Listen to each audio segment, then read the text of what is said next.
Hello everyone. Today I'll be explaining to you the Turnitin guidelines to explain the meaning of a similarity score or an AI score. Okay, I've been getting several messages that if you scan your work for plagiarism and then you get a score of 15%, is it good enough? Or if I get a score of 30%, is it good enough for me to submit my work? So today I'll be sharing with you some documents that will help you understand the meaning of these Turnitin scores. Um, so let's start with this simple dashboard. This is a Turnitin Pro dashboard that I have here. We notice that we have a lot of similarity scores here. So the first one is a similarity of 7%. The next one is as much as 100%, and then an AI score of 42%. So the real question is, if I have a similarity score of 100%, can I submit my work? For that one, obviously, we both know that you cannot because that is a heavily plagiarized work. But let's look at this. Eternity score, similarity score of 19%. Is it good enough to submit your work? How about 18%?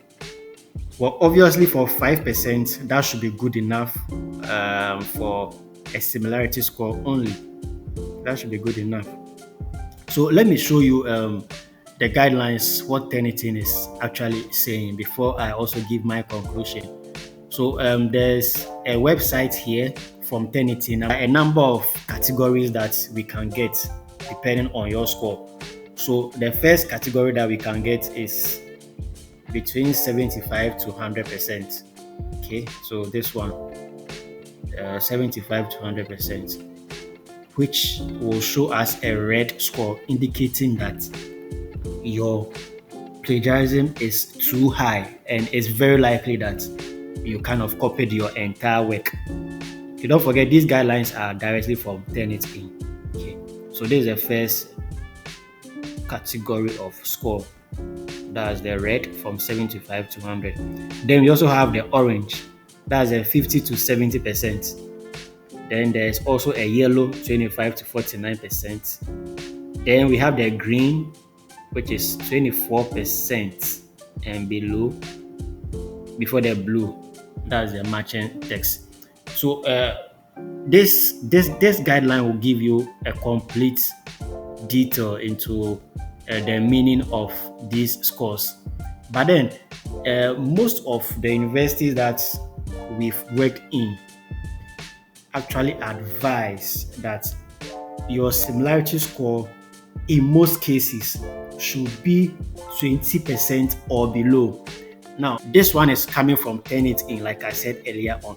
So they are also categorizing their green as 24% or below. Okay, but to be safe, let's stick to having a similarity score of 20% or below. And this is mostly for master's students. Sometimes in PhD it's a bit higher. Some can go as high as 10%. But the key is that make sure that you cross-check with your supervisor to find out which one is the best plagiarism score for you. Okay, so my advice is that let's go for 20% or below. So meaning that back to our first screen, if you get a plagiarism score of 19%, then your work should be good to go.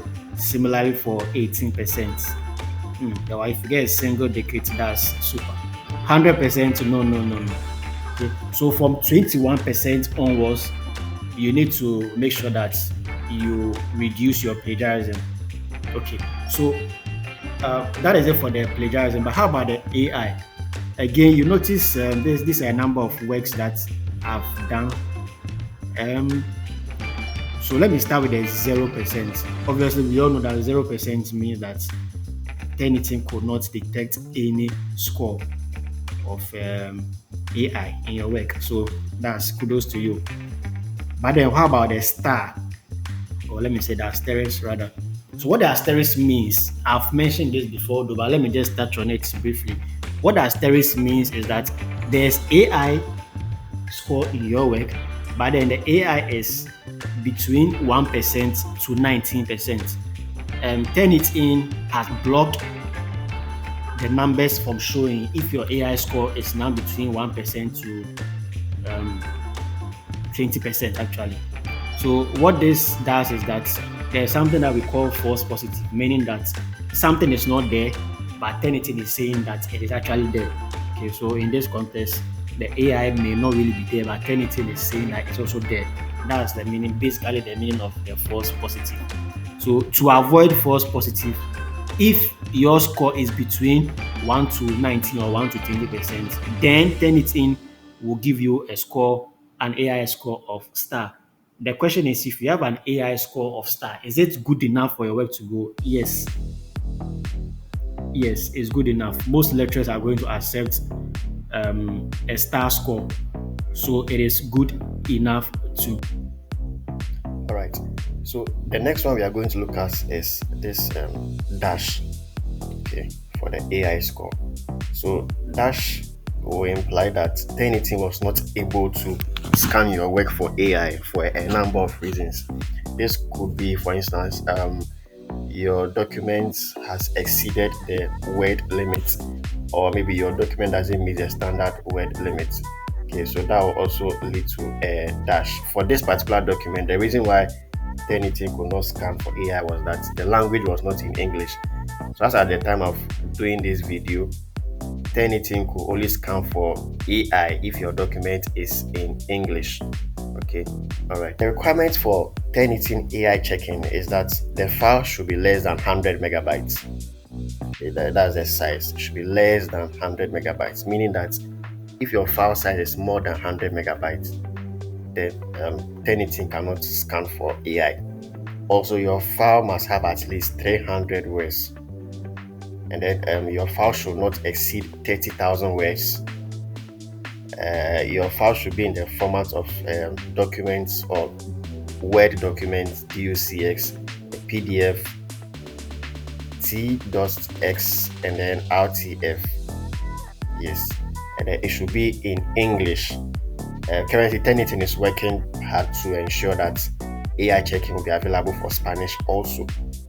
But as at the time of doing this video, Turnitin can only check for AI if your document is in English.